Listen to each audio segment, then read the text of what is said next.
Liz and Shera, how are you today? I wanted to welcome you to this space and ask you to give us a little bit of your background and share with us why you do the work you do. Great. Well, thanks for having us. I have been a dual language teacher, a coach, and administrator. And along with Liz, I'm the co-founder of an education consulting company called the Tandem Teachers. And I'm Dr. Elizabeth Howard. I'm a professor of bilingual education at the University of Connecticut, and I've been in dual language my whole career, 35 years and counting. Thank you. We're very proud to have published your book, Dual Language Tandem Teaching. I want to ask you, what are the challenges that you saw in the field, that you are trying to help districts solve through your book? Well, there's a genuine tension in the field that the field hasn't really resolved, which is the question of translanguaging versus separation of languages. That's definitely come out in the past decade or so as really one of the core tensions and challenges in the field. Teachers, educators want to honor students' full linguistic repertoires and communicate and connect with the students and their families.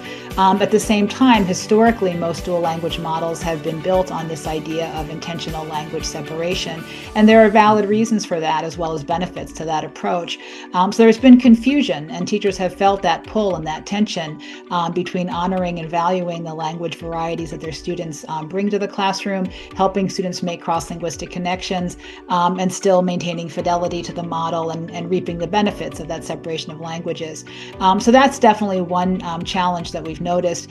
Yeah, and speaking of the two-teacher model that Liz just mentioned, there is that added challenge of working with a partner teacher to teach the same group of students in two different languages. Another one that we really noticed was the framework overwhelm. There are lots of different instructional frameworks in the field of dual language, so many to choose from. And so the issue is that teachers are trying to figure out, which one are you supposed to be using?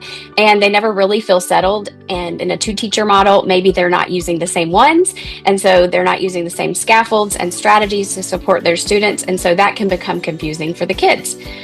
That's a big challenge a lot of times, that we see as well. Thank you for that. If you were to highlight 3 key points to help address those challenges that are in your book, what would those be? Well, the top idea is that cross-linguistic coordination is central to effective dual language education, and this plays out in a number of ways, the things that we've highlighted with the challenges.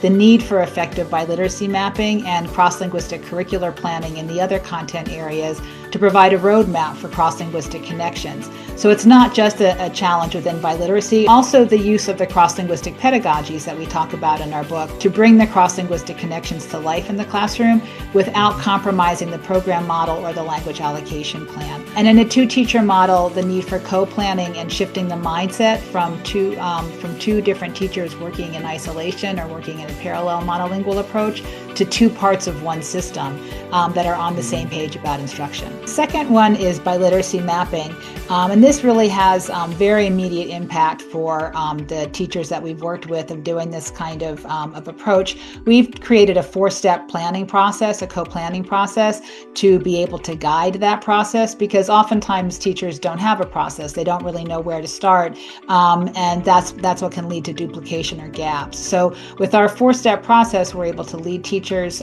through how to work together and make intentional decisions about what you want to teach, what you want to teach in both languages, what should only be taught in one language or the other, and when and why that's going to happen. So this type of biliteracy mapping is really central, and it creates a shared framework that the tandem partners need to move from coexisting to genuinely coordinating in that two-teacher approach. And going along with that two-teacher model, the third takeaway is the need to elevate and humanize the work of teachers and to provide support to help teachers work effectively, whether they're in a two-teacher model or in a self-contained model.